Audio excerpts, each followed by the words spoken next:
আজকে যেটা করবো শোভন বলতেছে ঈদের দিনে যে আমরা রুটি বানাইছি চালের আটার রুটি আর মাংস রাঁধছি এর মধ্যে আর কিছুই আমরা রান্না করি নাই।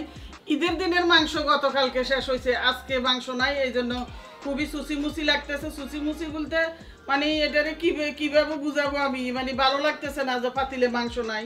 তো এই জন্য এই মাংসগুলো ভিজিয়ে তারপরে বের করে এখন আপা এগুলো কুটে কেটে রেডি করে দিছে আমাকে, এগুলো চুলায় বসাবো। আরও অনেক আগে থেকে রুটি বানাইছে। এই যে রুটিগুলো আমি এইভাবে কেন রাখি তোমাদের আমি বলি। এই যে পাতিলের মধ্যে রুটিগুলো একটা ধোয়া, এটা ধোয়া একটা কাপড়, এটা দিয়ে এইভাবে যদি রাখি তাহলে রুটিগুলো যে এত সুন্দর সফট থাকে। এইভাবে ঢাকনা দিয়ে পরবর্তীতে রেখে দিলে, ও না ঢাকনা তো এটা না, ঢাকনা ওইটা পুরো আর অনেকক্ষণ গরমও থাকে। লামিসও এটা এখন বুঝে গেছে এটার মর্মটা। এই যে এইভাবে ডেকে দেই, পুরাটা একবারে গরমও থাকে, সফটও থাকে, সুন্দরও থাকে। এই জন্য এই দোয়ান একড়াটা আমি এই জন্য ব্যবহার করি রুটির মধ্যে। আর এটা হলো চালের আটার রুটি। আজকেও আমার বড় ছেলে আর বড় ছেলের বউ আজকে 3-4 দিন ধরে গেছে বরিশাল, তার শ্বশুর বাড়ি, ছেলের শ্বশুর বাড়ি, বউর বাবার বাড়ি। তো এখন কালকে রাত্রে বলছে আম্মু আমরা আসতেছি, দুপুরে আমরা গিয়ে কিন্তু বাসায় খামু। কি রানবেন? আমি বলছি গরুর মাংসের রুটি। আলহামদুলিল্লাহ, আর কিছু দরকার নাই, আর কিছু দরকার নাই। মানে রুটি আর গরুর মাংস আমার সব সন্তানের খুব পছন্দ। আমি কতক্ষণ এগুলো বাঁচছি, এরপরে মনিরে কতক্ষণ দিছি গরমে চুলের কাছে, আমার মাথা ঘুরে উঠছে কতক্ষণ মনিরে। এখন মনির মাথা ঘুরে উঠছে আবার লামিসা, মানে এভাবে লামিসা যদি কারো মাথা গরম হয়ে যায় তাহলে মাথা ঠান্ডা করবে আমার। এতে টেনশনে যদি নিজের চুল নিজে টাইনা ছিঁড়ে ফেলো, সেখানে নতুন চুল উঠার জন্য এটা খুবই কার্যকরী। চলে আসছি 30টি প্রাকৃতিক উপাদান দিয়ে আমার হাতের বানানো তেল নিয়ে। যারা অর্ডার করেছো তাদেরকে অনেক ধন্যবাদ, আর যারা অর্ডার করো নাই এক্ষুনি অর্ডার করে ফেলো, তাতে এনে যায়। এখন কতক্ষণ লামিসা বাঁচতেছে, দুর্ঘটনা একটা ঘটে গেছে। রুটি অনেকগুলো আফা বানাইছে, তো কি করছে নিচের রুটিগুলো বাঁচতে একটু দেরি হয়েছে। সেই রুটিগুলো কি হয়েছে দেখো, এই যে সব রুটি লেগে গেছে, একটার সাথে একটা, একটার সাথে একটা লেগে একবারে আটা আটা হয়ে গেছে। পরে আবার এগুলা ভেঙে আফা রেখে গেছে, একটু পরে আরেকবার সাথে কাজ করে এসে তারপরে এগুলা বানাই দিবা, আবার এগুলা ভাজি করবো। তো বাকিগুলা ভাজা হয়ে গেছে, এখন এভাবে রেখে দিছি। আর মাংসগুলো এখন দেবো। কাহিনী হলো কি, ঈদের দিনে যে রুটি বানাইছি আর এদিকে আমরা রুটি বানালে আমাদের দেশে স্বাভাবিকত কুরবানির একবারে 5-6 দিন 7 দিন 1 সপ্তাহ পর্যন্ত খালি রুটি আর মাংস চলতেই থাকে। আর আমাদের বানানো হয় না, কারণ আমাদের আফা 4-5 দিন ছুটি কাটিয়ে আজকে আসছে, তো আজকে বানাইতেছি। তো এর মধ্যে সমস্যা নাই, পোলাও করছি, অমুক তমুক এভাবে চলে গেছে দিন। তো মাংসটা এটাতে বসাবো, নাহলে ধরবে না। রান্না বান্না শুরু করলে গামছাইডে, যে নতুন গামছাইডে আমার এই জায়গায় রাখা লাগে শুধু ঘাম মশার জন্য। এত ঘাম মশা লাগে, শুধু আমাকে কি এত ঘাম দেয় নাকি সবাইকে এত ঘামায় আমি জানি না। দেখছো 2টা লাউ আনছি কালকে রাত্রে রান্না করবো বলে, আজকে আর রান্না করা হলো না। ঘরে থাকলে লাউ কিন্তু শক্ত হয়ে যায় না, এখনো না নরম আছে। চলে আসছি এখন মাংস বসাতে। সৌভিন্যার অত্যাচার তো সব জায়গায় থাকবে, তোমরা এটা জানো ভালো করি। আর সৌভিন্যা করলে তোমরা অনেকে বলো সৌভিন্যা কন কি লেগে, কমুনা কি করুন চাই কসাই। এই যে আমি এখন মাংস রান্না করবো বুঝছো, এর মধ্যে আইসা কইতে আছে জুরা মাংস রান্না করবো মোর লাগে। এখন চিন্তা করছি মানে 3-4 দিন জাল দিলে না মাংসটা জুরা হয়ে যায়, কিন্তু ও কইতে আছে আজকে ওর লাগে জুরা করতে হবে, জুরা মাংস নাকি বেশি মজা। তো এখান থেকে কিছু মাংস আমি এমনি রান্না করব, কিছু মাংস অন্য পাতিলে নিয়ে এই চুলার মধ্যে একবার কম জালে দিয়ে তারপর ওর লাগে এগুলো জুড়া বানানোর চেষ্টা করবো। আল্লাহ জানে কতটুকু পারি জানি না। এখন মাংসটা বসাবো। আগে তেল দিয়ে, তো না তেল এটার মধ্যে নিয়ে নিই। তেলের বান্ডটা আমার ওই যে তেলের জগটা আমার এটা আদোয়া বেসিংয়ে রেখে দিছি, এটা ধোয়ার জন্য, এই জন্য বোতলে নিতেছি।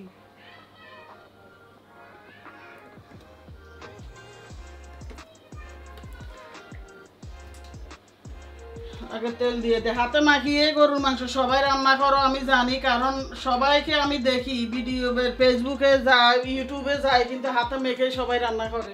আসলে হাতে মেখে রান্নার মাংসটা যে এত মজা। এখন দিয়ে দিব পেঁয়াজ। অনেক আগে পুরানো একটা জামা গায়ে দিছি, ও মা জামা বাইর করতে যাইয়া দেখি কি আমার গায়ে একটা জামাও লাগে না। আমি ডেলি মোটা হই না কি আমি বুঝতেছি না। অনেক আগের বলতে 3 বছর আগের হবে, প্রত্যেকটা জামা গায়ে দিয়ে দেখলাম এটাও আমার গায়ে টাইট হয়ে গেছে অনেক, তবু কষ্ট সৃষ্ট করে একটু গায়ে দিছি। আস্তে আস্তে সব কিছু দিয়ে দিব, রেসিপি আকারে দেখাচ্ছি না, কারণ হলো এটা তো সবাই পারে। আমি ছাড়াও এটা সবাই পারে। এখন আদা দিয়ে দিব। এটা খুব সহজ একটা কাজ, সব মশলা মাখাই দিলেই কিন্তু গরুর মাংসটা রান্না হয়ে যায় এটাই।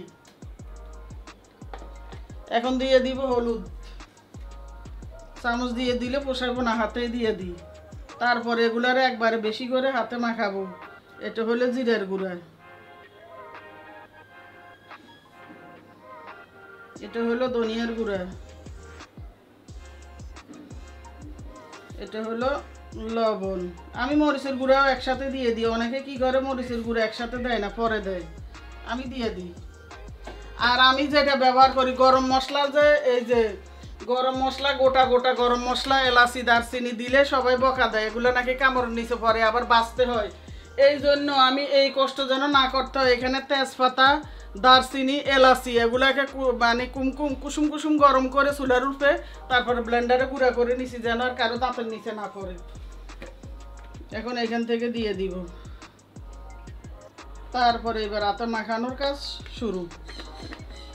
পরবর্তীতে যেটা লাগে আর কি, ধনি বা ইয়ার লবণ টবণ লাগলে এগুলো সেই তারপর দেওয়া যাবে। পাতিলটা অবশ্য ছোটো হয়ে গেছে, যাই হোক এগুলো কমে যাবে, বেশি অনেকক্ষণ একটু কষানি হয়ে উঠলেই মাংস কমে একবারে অর্ধেক হয়ে যায়। মাংস হয়ে গেছে রান্না করা, এখন হয়ে গেছে। এখান থেকে কিছু মাংস এখানে শোভনের জন্য উঠে নিছি। এটা এখন কম জালে, একবারে কম জালে ডেকে ডেকে এটাকে একবারে নরম বানিয়ে ঝুরা ঝুরা বানাবো। এটা বলে ঝুরা ঝুরা বানা, নাকি হাতে সিঁড়ি সিঁড়ি বানাবো? কোনটা? হাতে সিঁড়ি সিঁড়ি বানাইতে হবে, লড়াইতে হবে অনেক বেশি, অনেক বেশি লড়াইতে হবে, অনেক বেশি জাল করতে হবে। এটা আমরা কিন্তু কারো রেসিপি ফলো করতেছি না, নিজেরা। তো হয়ে গেল মাংসটা, এখন নামিয়ে ফেললাম। আর এই চুলার মধ্যে এখন এই মাংসটা বসাই দিব। আর যতক্ষণে জুড়া হইব আমি এখন ডেকে রাখবো সুন্দর করে একটা ডাকনা দিয়ে, এভাবে এভাবে ডেকে রাখবো। ওদের আব্বুর নাকি খিদে লেগে গেছে, এই জন্য তাড়াতাড়ি ওনাকে দিতেছি, খেয়ে ফেলবে। এখন রুটি নিতেছি এখান থেকে, দেখছো রুটি 1 ঘন্টা হয়ে গেছে, এখনো রুটি কি গরম, এই যে কি সুন্দর সফট, একবারে সফট। আমি গরম এই জন্য আমি বলতেছি। ও আর কয়েকজনে শোভন জিজ্ঞেস করছে, আন্টি আপনার রান্নাঘরে কি কোনো জানালা নাই? আমার এই কথাটা এখন মনে আসছে। জানালা কিন্তু আমি দেখাই, চুলার এই পাশে কোনো জানালা নাই, এটা হলো আমার ক্যাবিনেট। যাই হোক এটা আটকাই দিছি, এইদিকে কোনো জানালা নাই, জানালাটা হলো এই সাইডে।